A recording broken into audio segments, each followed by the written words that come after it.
Good afternoon everyone, and welcome to another Topical Thursday. This afternoon it's my pleasure to introduce you to Julie McRann. Julie is a Senior Occupational Therapist at Advance Rehab. This afternoon she's going to be talking with us about cognition changes after stroke and strategies that you can use to cope with the changes that you notice in your cognitive function. Julie has extensive experience in neuro rehab. She's a qualified occupational therapist in the UK and has spent the majority of her career working in the UK in both the acute hospital and the rehabilitation environments. Julie's most recent role in the UK before moving to Sydney was working as the lead neurovocational rehab OT in a military rehab hospital. Here she worked with military personnel living with a range of neurological conditions, including traumatic brain injuries, stroke, multiple sclerosis and brain tumours. Julie joined Advance Rehab Centre as the clinical lead of the seating clinic. She has extensive experience in working with NDIS and all areas of neuro rehabilitation. It's my pleasure to introduce to you and welcome Julie McRann this afternoon. Okay, so I'm going to present today on cognition and cognitive strategies to support changes following a stroke. Okay, so the objectives for the presentation today are to increase everybody's knowledge of cognition, to have an awareness of the structure of the brain and which areas control cognitive functions, and then to go on to talk about some practical strategies for cognition and how these might help in day-to-day life. And I think one of the most important pieces for today really is the peer support discussion. I'm hoping that we can have this at the end and that you can feedback on cognitive strategies that you've tried, you've tested, and that we can discuss kind of what went well, what didn't go well, and then maybe we can gain some ideas from each other as we go through.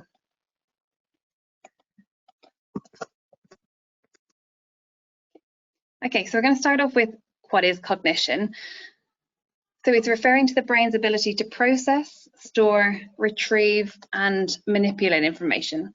So the process of human thoughts, which allow us to plan and organize basic routine tasks, and also highly complex activities through our daily lives. So it's the organizing and storing and processing of information. So all of those mental processes that we use all the time. And a stroke can affect the way the brain understands, organizes and stores this information. And as all of you will know, the location and the severity of stroke will impact on how much your cognitive functions have been affected. So things that may have been second nature prior to your stroke, for example, putting the kettle on, planning your shopping, planning a meal, now may require a lot more effort and cognitive fatigue, and maybe a lot more challenging. So just thinking about common cognitive deficits that you may experience yourself or you may have noticed in other people who've had a stroke or another neurological injury. The disorientation. You may have experienced this initially in the hospital after your stroke, not knowing exactly where you are, where to find the bathroom, where to find the correct route to somewhere. But this can also be a longer term cognitive problem for some people in terms of planning a new route or going into the city or to a new town and finding your way around and navigating back to where you started. So that's quite common. Reduced attention. So this could be your kind of sustained attention, concentrating on something for a longer period of time, or switching your attention between activities. And we'll go on to talk about attention a little bit more later. Memory problems, often a very common symptom that people are finding after a stroke. Inability to initiate tasks. So it may be that you know what you want to do, but getting started is the difficulty.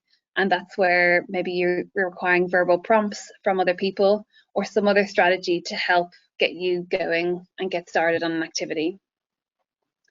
Reduced insight. So some people after a neurological injury or condition have reduced insight into their abilities. And often I saw this in my previous role in brain injury. where people weren't always aware of their cognitive changes. So maybe family and friends were reporting differences in behavior or thinking speed or memory, whereas the person themselves didn't actually realize that. So that insight is really important in terms of taking on board that there is a change and then doing something about it, whether that's cognitive rehab or putting in some strategies. The next one, so reduced ability to plan and organise and reduced ability to problem solve. So that comes under executive functioning, and we'll talk a bit more about that.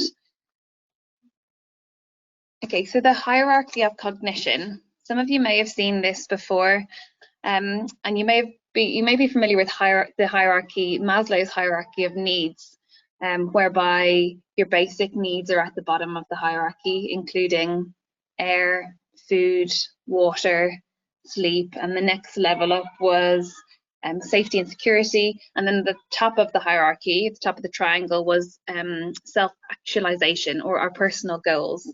So the concept being that we need to address the bottom level first in order to achieve the higher levels. So with cognition, attention is the base, and I often find working with people before when they would say, I've got memory problems, often when we delved a little bit deeper, it was actually an attentional problem, whereby if they were unable to concentrate on something for X amount of time, then they weren't actually taking in the information, processing it, and then being able to remember it at a later point. So we'll talk about the difference between attention, information processing, visual processing, memory, and executive functions. But just having an awareness that attention is the foundation, so that's going to be really important to achieve kind of retention of information and the executive functions. Okay, so there's lots of information on these slides. I don't expect you to take it all in, but I'll talk through it. So in terms of attention, these are some common symptoms that people experience after a stroke and after other neurological injuries. And you may look at the list thinking, oh, they all apply to me, or some of them apply. But we'll go through it, and maybe if there's some in particular that you feel are more of an issue for you, then maybe jot it down, and then when it comes to the discussion about strategies at the end, we can focus on those that are particularly relevant. So the first one, so becoming easily distracted. If you feel that you're trying to concentrate on an activity, for example, you're cooking the dinner, but then any background noise or a phone call or other things coming in are distracting you and then affecting your ability to do that task well. It may result in errors or things like that. Concentrating for longer periods of time. People may feel that watching a television program, watching a film since their stroke is a lot more difficult because it requires a lot more attention. Confusion when there's a lot going on. So being able to select what you're working on, but zoning out everything else in the background. That could be background noise, cars driving past on the road, any other kind of distraction. So it can be harder to zone those out now. Dealing with more than one thing at a time. There's lots of examples of that, I'm sure, in your day-to-day lives where you're working on something, then a phone call comes in or an email comes through or some sort of disruption. And yeah, it can be hard to stay focused on what you're working on when that happens, or it can be hard to switch to an activity and then remember where you left off to continue with. So making mistakes because of thinking of something else. So that again comes into the distractors. If internally you're thinking about what's for dinner tonight or what you're going to be doing for the rest of the week, then that's distracting your attention from what you're doing, and then errors may occur because you may not be taking in the information as well as you would have been if you had full attention on the task. Finding your attention wanders more easily, getting mentally tired. Cognitive fatigue is a really big problem that people report after a stroke, and it's normal. And what we'll talk about in the strategies is ways to manage that, because when there are higher levels of cognitive fatigue, our attention is going to be less, we're going to remember less, we're not going to be functioning as high as we will be if we were more alert. So yeah, cognitive fatigue is something that we'll definitely talk about more of. Slowness in responding. If it's taking longer to think of the right words and respond in a conversation, that may be because of word finding difficulties or language difficulties, but it also could be due to an attentional difficulty. Needing prompts to get on with things. So maybe that you've started an activity, but actually sustaining your attention on it for longer than 10, 20 minutes is difficult, and that's where maybe somebody's coming in to prompt you to say, where are you up to, what's next, and can keep that going. Spending time daydreaming, missing important details in tasks, feeling restless, difficulty sticking to a task, jumping from one task to another without completing any. And I think we're all guilty of that, because of, I guess, using our phones all the time and social media and everything. It can be easy to just flick from one thing to the next, frequently, without actually spending a certain amount of time sustaining your attention on one particular task. Feeling spaced out or blank. That can also be called cognitive overload, where it's overwhelming. The amount of information that you're presented with and taking it all in is too much. And losing track in the middle of a conversation because attention has wandered, or maybe you've actually reached your capacity of how much you can take in. So lots of examples there, and I'm sure you've got even more of areas of attention that may be affected. So we will go on towards the end to talk about how to manage some of these. So just thinking about the hierarchy again, so attention being our base level, the next level up is visual processing.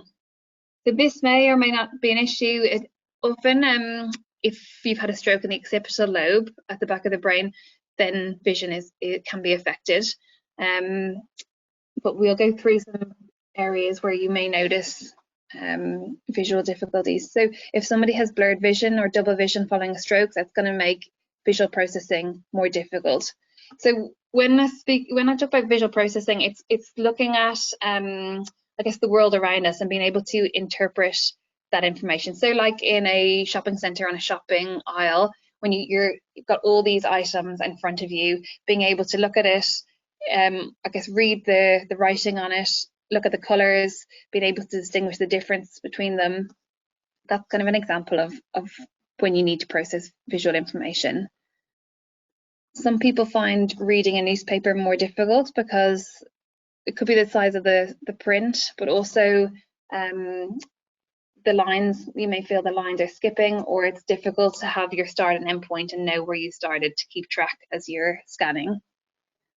Headaches, if your vision is affected, it's a lot more effort to focus on visual information, which can then cause headaches. Losing things because maybe scanning at home, in your wardrobes, in the kitchen, isn't as effective because there's some sort of reduced visual processing. Locating items unless helped to do so, because that's kind of similar. They've been able to locate them as quickly as before because it's more difficult to scan and it takes longer to process it. Following information in books, understanding written information, banging into things in the house and knocking things over. So the banging into things in the house and knocking things over, that could be for a few reasons in terms of the physical side of balance and mobility, but also some people have difficulties with knowing their position in space after a stroke, or neglecting one side of their body, and that kind of comes into other elements, but it also can come into visually knowing how far you are away from the wall or from a doorway as you're walking through it. So that's how functionally it can impact. And it would be great to hear of any other examples that you may have. Okay, so information processing. We'll go through this list and then I won't go through them all in lots of detail, but we'll summarize. The information processing is taking information in, basically, and it's divided into speed and capacity. So the speed at which you're taking information in may be a lot slower post-stroke. You may find that you're only able to take in small chunks of information at a time, and when somebody's speaking in large volumes, it's really hard to take that in at the rate that it's being spoken. So some examples, I guess, in day-to-day life where you might see difficulties with information processing, having to do things slowly in order to understand them. So that might be an example of information processing speed, because as soon as you pick up the speed, it's much more difficult to do the task. So if, for example, in a conversation, if I knew somebody had an information processing difficulty, I may really slow down the rate that I'm talking and take regular breaks so that I'm chunking the information rather than giving it all at once. Being able to think on your feet and get that answer back in the time that you want. So that being quick-witted, telling jokes, you want to get your response back in a timely way so that it's still appropriate to the conversation and your joke isn't 5 minutes late. So thinking on your feet that could be something that might be different. Getting tired easily, again, that comes back to the cognitive fatigue. Dealing with young children, dealing with crowds and noisy shopping areas. So again, that's so some people find those kind of environments too overwhelming, that cognitively it's really stimulating and really difficult to manage. Understanding written instructions.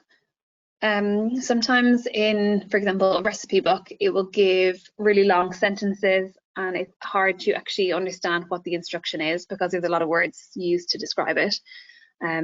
So one strategy, for example, for that might be breaking down the sentence into a really short, concise instruction, bullet pointing it rather than long sentences, with kind of filtering out the unnecessary information. Understanding new information. So what's familiar to us is easier to learn, easier to remember, but new information may be more challenging and may take a lot longer. So in terms of work roles or study, the effort needed to do that, you may find is a lot more following a stroke. Following fast-moving conversations and being able to, that comes back to information processing speed. So being able to take that information in quickly and switch between conversations and who's talking, and also then to get your responses back quickly before the next person. So that's another example of information processing speed. Understanding what other people say, particularly in a group. That's kind of linking in with attention and zoning out those other background sounds or other distractors in a group setting. Following a lot of verbal information, we spoke a bit about that. Dealing with more than one thing at a time. So we'll go into this a bit more when we talk about strategies, that a way to manage kind of information processing difficulties will be actually to focus on one task at a time and then move on, rather than trying to multitask and then feeling that you're not doing any of them efficiently. So yeah, reducing what you're doing, and also managing expectations with that, kind of recognizing this is a kind of a new way of doing things. It doesn't mean that it's going to be less effective, it just means that you're going to plan things to do and have separate times for each task rather than trying to do them all at once. Confusion when there's a lot going on, so not really knowing what's happening when a lot of people are talking. Difficulty completing tasks quickly, so you may find actually that the time you're spending on activities is a lot longer and that you're having to allow a lot more time because it's taking longer to learn information, to read information on the internet, so you're allowing more time in the day for that. Going off on tangents and conversations, that also links into attention, that you may lose track of where you are, what you've already said. Are you repeating yourself? Answering questions quickly, also kind of linking in with thinking on your feet and information processing speed, and being quick-witted. Adding up lists of numbers quickly in your head. And that can link into managing money as well. And say, for instance, you're at the shop you're at the shops and you need to manage cash quickly and deal with kind of adding up those figures, that can be a lot more effortful because it's harder to do on the spot when you're under pressure. Okay, going on to memory, where most people, I guess, are more familiar with the memory difficulties, and often maybe associate memory with cognition. So hopefully today, it's just increasing, I guess, your awareness of cognition as a whole. The memory is a component of it, but there's lots of other components too.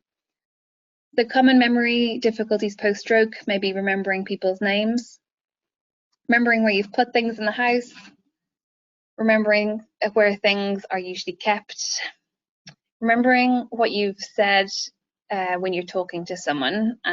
So you may find that someone said to you, oh, you repeated yourself a bit, or you've already told me that. Saying information without constantly repeating it.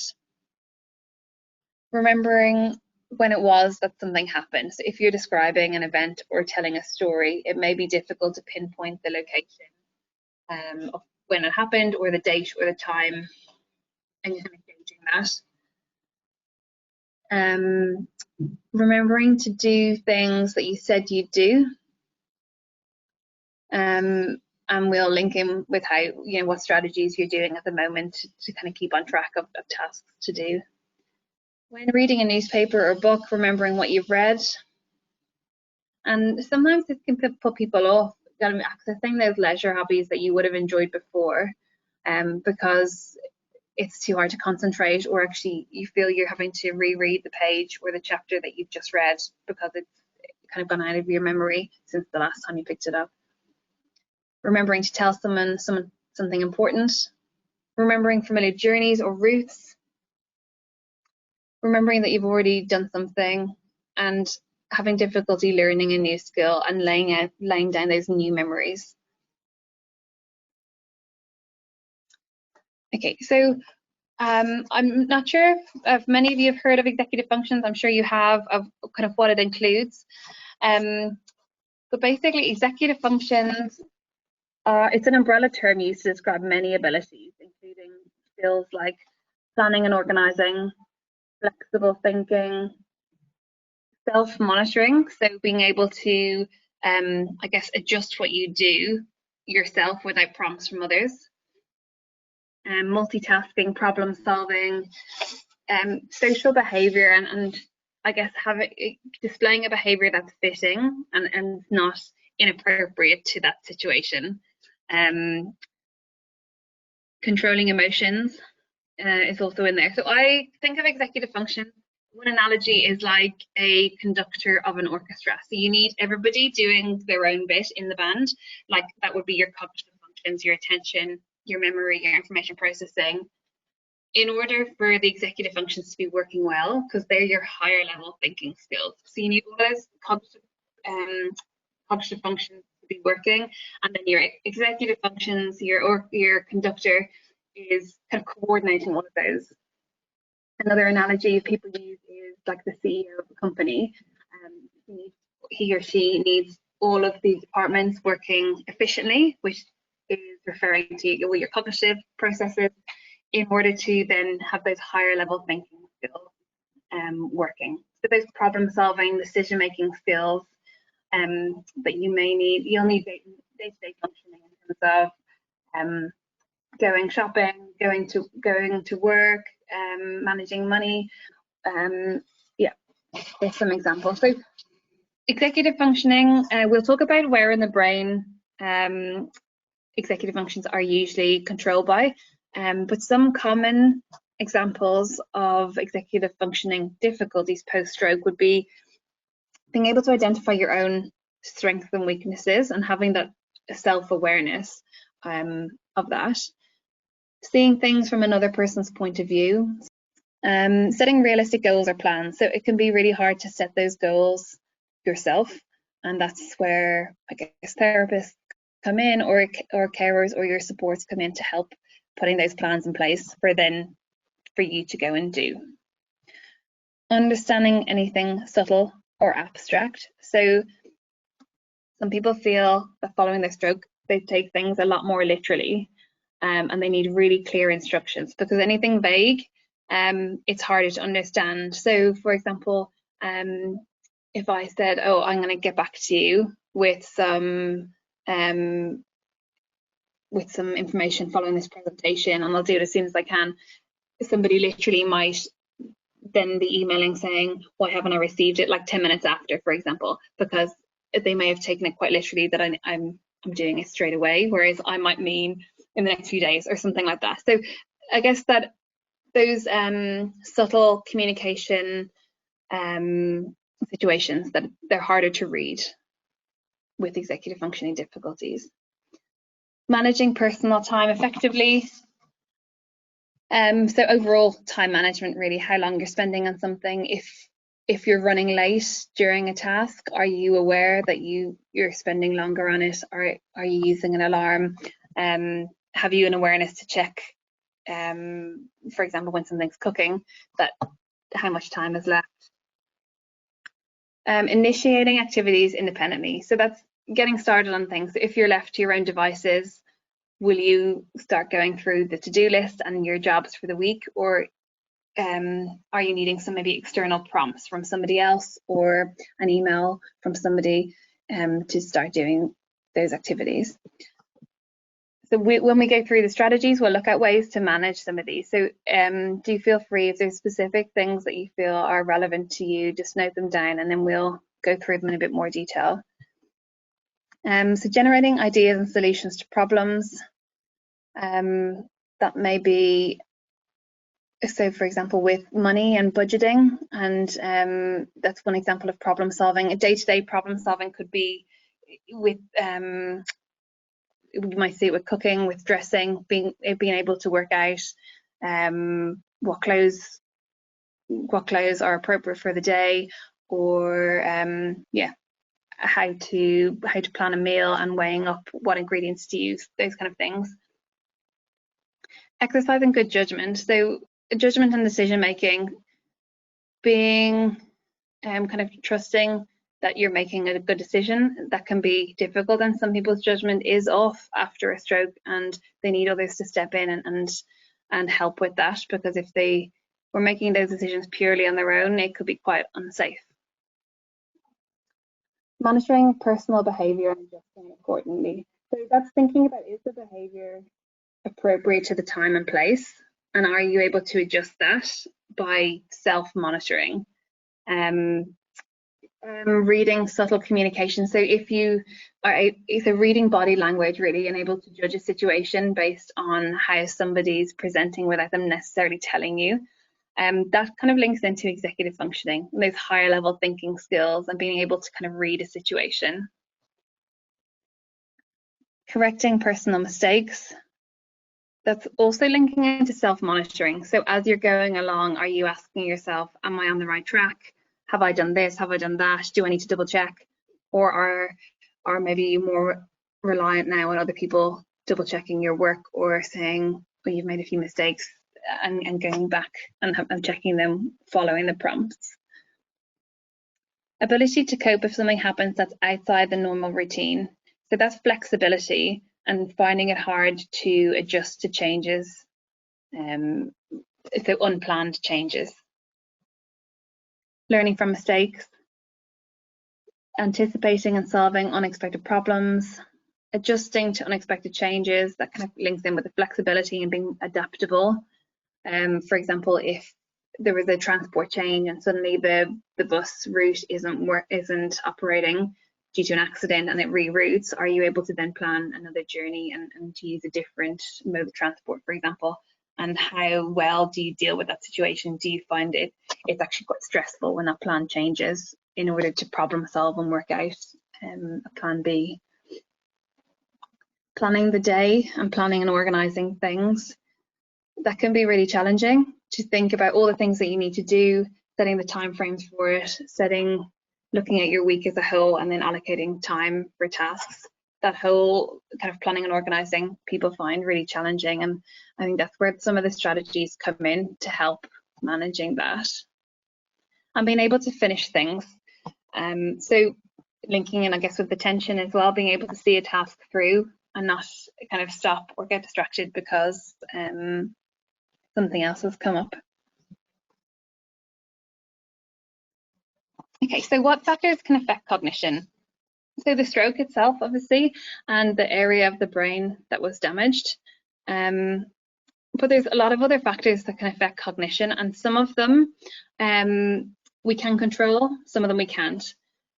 The cognitive fatigue, we've probably all felt those times that when we're more cognitively fatigued, we're not as efficient in terms of remembering information, remembering to do things.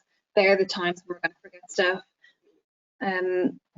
And kind of differentiating between what's cognitive fatigue and what's physical fatigue. Physical fatigue being, if you've been for a long walk or you've been for a workout and your body is feeling physically tired, your muscles are feeling tired. But cognitively, you might be functioning quite well. Whereas on the other side, physically, you're feeling okay, but cognitively, you're feeling like there's no capacity in there to take information in. Everything feels really effortful. Pain, if you're experiencing pain, that again is a distractor, and that's going to be something that's on your mind and taking up, I guess, cognitive thinking space, because it's really significant, and it's going to affect how much you can concentrate if you are experiencing pain. Medication, some medication have side effects which are known to affect cognitive capacity. So I think with these areas, if fatigue and pain and medication and maybe some mental health is impacting on your life, then it's just understanding that it's kind of don't give yourself a hard time about cognitive difficulties, because actually they are going to exist when these things are present.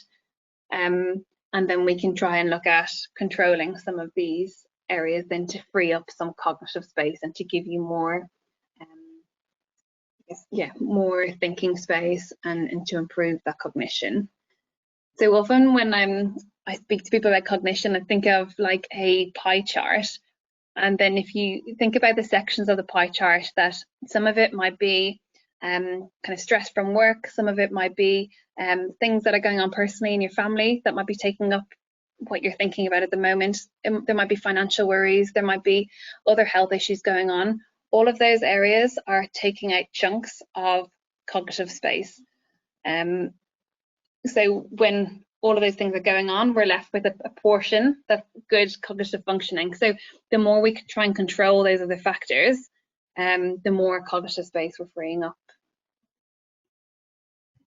So other factors, anxiety and mood, self-esteem. So these areas significantly will take up some of the pie chart, some of that thinking space that we have.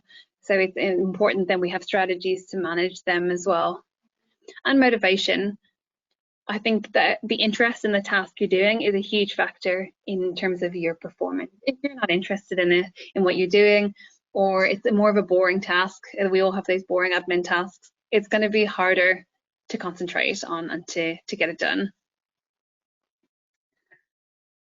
Okay, we're going to go through a little bit of the anatomy and the brain side of things, and then we'll move on to the practical side. So you've probably seen this before, many of you. So just looking at the brain and the different lobes of the brain. So when we talked a lot about executive functioning and those higher level thinking skills, a lot of those are operated by your frontal lobe. So if you've had the stroke in your frontal lobe, you may find that some of these are, you're recognizing some more of these executive functioning skills. So parietal lobe is more about the perception and spatial awareness. Some people who have had parietal lobe strokes or injuries, brain injuries, may find that they have some neglect of one side of their body, and it's more difficult to recognize objects and knowing what to do with them because that whole perception is affected. Language area, Broca's area, Wernicke's area, looking at expressing language, so your verbal communication, and then understanding language. We spoke a bit about visual processing, so a stroke in the occipital lobe would be more likely to cause visual changes. And memory kind of comes into frontal lobe, but it also comes into temporal lobe as well. But this isn't exact. I think depending on where your stroke was, you may find that there are memory difficulties, even though the stroke wasn't actually in the frontal lobe or the temporal lobe. So this is a kind of a broad overview, but often, it doesn't always match up. Okay, so thinking about left brain versus right brain. So the left side of the brain is more responsible for the speech, writing, language, calculation, kind of more analytical functions that we use day to day. So if somebody's had a left-sided a stroke on the left side of their brain, they're more likely to notice speech and communication changes. Whereas the right side of the brain is more your creative brain, looking at your spatial recognition, face recognition, it's kind of the more artistic side. So we've got just a bit of an activity here. So I'll just give you a minute to do this. So what I want you to do is this is like a conflict between left and right side of the brain. So if you can look at the chart and say the color, but not the word. I'll give you a minute just to try that.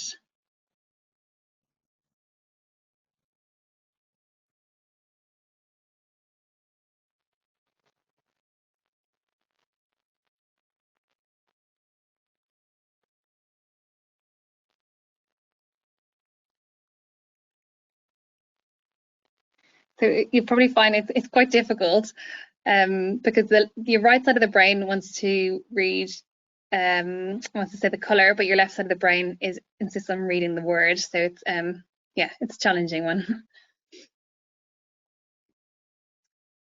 Okay, we've spoken a bit about the lobes of the brain and their functions. So we'll go through this briefly in terms of the frontal lobe. I'd say mainly think frontal lobe, more of your executive functioning, those higher level thinking skills. Parietal lobe, looking at perception, sensory perception, position of your body in space. If somebody has neglect of one side of their body, it's likely, not always the case though, that it's parietal lobe injury. Sensation, so being able to respond to pain and differentiate between temperature or light or deep touch, that comes into parietal lobe. And spatial orientation, so knowing where your body is in space, for example, like walking down the corridor and knowing how close you are to different obstacles. That's looking at your position of your body in space. Occipital lobe, mainly looking at visual processing, so the analysis of the colour, the shape, the form of an object, and also just some common problems with occipital lobe strokes are homonymous hemianopia. You may have heard this before, where you lose half of your vision in both eyes, which can make a lot of difficulties in activities of daily living if that occurred. Cortical blindness and inability to direct gaze, so changes with your eyes. Temporal lobe, mainly looking at hearing and memory, and some components of speech in there as well. And cerebellum. The cerebellum also linked with some memory, but mainly coordination and balance is the main function of cerebellum, and motor learning, so that the physical learning kind of balance, learning how to walk post-stroke, those kind of things link in with cerebellum. And often people who've got a lot of balance changes, there may have been some effect in the cerebellum. The brainstem connects the brain to the spinal cord. The brainstem is responsible for more of our like essential functions, so heart rate, controlling body temperature, or a lot of those core functions. So if somebody has had a stroke in the brainstem, it's usually quite serious when distracted. So some strategies may be having a short break and then coming back to the task. So it would be useful then to think about yourself, where your limit for attention is. So is it 10 minutes? Is it less? Is it 15 minutes? or longer, and then stopping the task before you get to your max. So before you get to that kind of mind blank fatigue stage, stopping before that, doing a kind of a recharging activity, and then coming back to it can be helpful. And I guess on the side to that, it's good to have kind of a bit of a mental note of what those relaxing and recharging activities are for you, so that you know what to do in some of those breaks. So if it's a walk, or if it's stretch, if it's listening to some music, some people like the mindful colouring, something just to take your mind off, a less demanding cognitive task that you can put into some of those breaks. So working in a quiet environment. So I know some of these seem really obvious, but actually zoning out some of the noise. So turning off the television, turning off the music, closing the door, if you've access to a quiet space, and then that can help free up some thinking space, just making it easier to concentrate. And asking yourself that question, what should I be doing now? So keeping yourself on track. So if you're working on a task, this is maybe one to practice then, and it could start off with maybe you have an alarm going every 5 minutes, and that's your time to ask yourself, what should I be doing now? Am I doing what I set out to do, or have I gone off kind of scrolling on the internet and got distracted, which I think happens to all of us. So yeah, there's some ideas in terms of sustaining attention of what you could do, or maybe potentially you're already doing them. So the next one is some difficulty focusing on verbal instructions or information. So that could be writing down notes or instructions. However, if taking notes at a fast speed when someone's talking quite quickly, if taking notes is going to distract you and mean that you can't concentrate on the rest, that actually may not be helpful. So it may be more helpful to record the session and then play it back and then rewind, and then you've got more time to process it. Repeating back the instructions to double check you've heard. So this can be quite useful if you're really not sure that you've got the right end of the stick, or you're not sure you've taken all the information in you need to. Just saying back to the person, can I just check I've got this right? And then saying back what you think, and then they can say, oh, I also said this, and it just clarifies it. So yeah, clarifying that I think is a good point, rather than thinking, oh, I think I've got it, I'm not going to ask. Just double checking. So divided attention, so completing multiple tasks at once. So coming into making a list and having a central point for that list. So if it's using your iPhone and maybe a planning app on your iPhone, or if it's using the calendar or the notes section, or whether actually you're more of a pen and paper person and you prefer to use a diary, I would say maybe just have 1 or 2 central points for those notes, because I think otherwise it's thinking, oh, did I put it in the calendar, did I put it in my notebook, did I put it in my phone, and it's hard to keep track of. And people also seem to find TED Talks really good, and I think they're really interesting as well. You may have come across them, where the really short videos on a range of different topics, but it can be a good rehab activity, really, to concentrate on learning something new for 5 to 10 minutes, either without notes, listening to it and seeing what you can remember and talking to someone about it, or else taking notes as you're listening and then kind of trying to summarize it after. Again, looking at the breaks. So when you start to feel it's too challenging, or you want to maybe give up and you're reaching your capacity for it, trying to identify when you're reaching that level and stopping before that is helpful, so that you're taking a break, you're breaking the task up, and then you're revisiting it. Or else rather than persevering at something for a really long time when you're stuck in one part, do ask, asking for help and feeling that's okay, and that you're it's not that you're not failing on something if you do ask for help, because it can help with the speed at which you're doing it, and then actually you're learning it for next time, rather than spending a long time frustrating yourself kind of sticking with the one task. What's next? Some difficulty focusing on verbal instructions. So writing down some notes or instructions, asking for extra time for the task, or double checking the work. I think also when you're speaking to people, it is, you know, it's more than okay to say, can you slow down? Can I just repeat this back to you to check I've got it right? Because I know I'm doing it today, I'm probably talking quite fast at you and giving you a lot of information, and it's very difficult to take that all in. Having difficulty with verbal processing speed. Okay, so that's going on to, yeah, so giving people the feedback when you're talking to them, asking for repetition, and double checking what you've heard.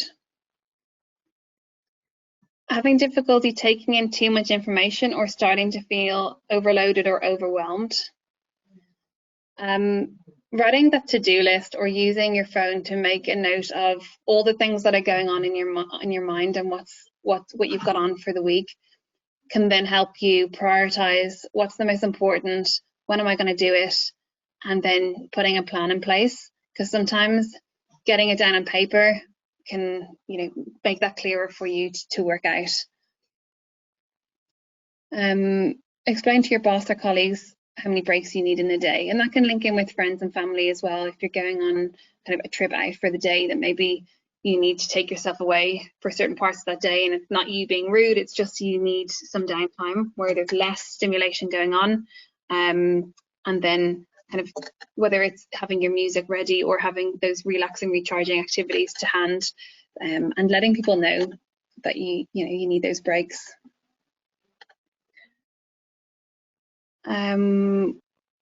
Yeah, so having fresh air exercise, they're great ways to relax and recharge and to have a break from these cognitive tasks is to get out.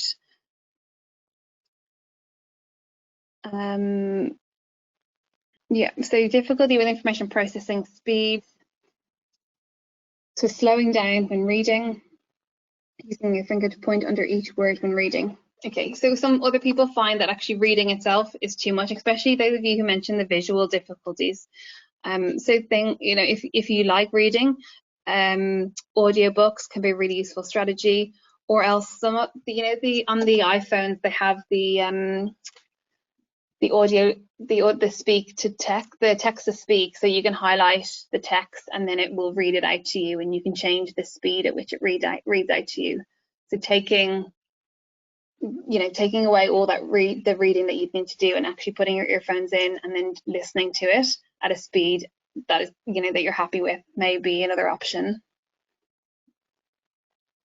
So remembering appointments, you mentioned, some of you, that you're already using iPhone calendars, visual calendars hung up in the kitchen, all great ways to remember appointments.